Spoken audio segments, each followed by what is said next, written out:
gözləyirik hamımız sənin gəlişini.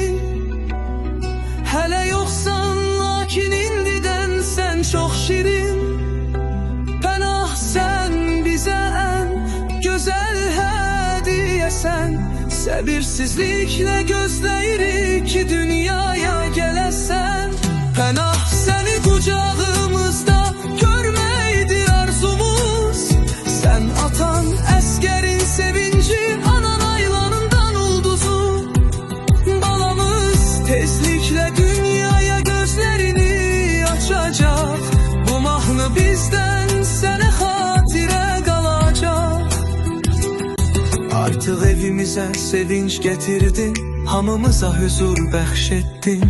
Sən babanın 20 illik arzusu.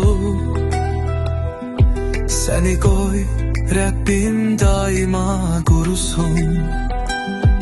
Gözləyirik hamımız sənin gəlişini. Artıq evimizə sevinç gətirdin, hamımıza huzur bəxş etdin.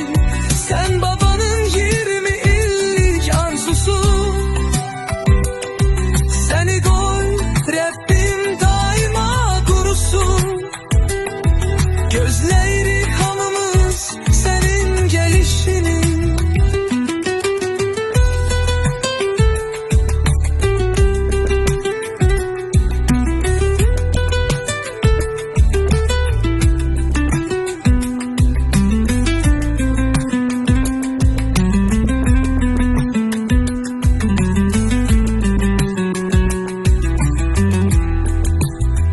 Gözləyirik hamımız sənin gəlişini.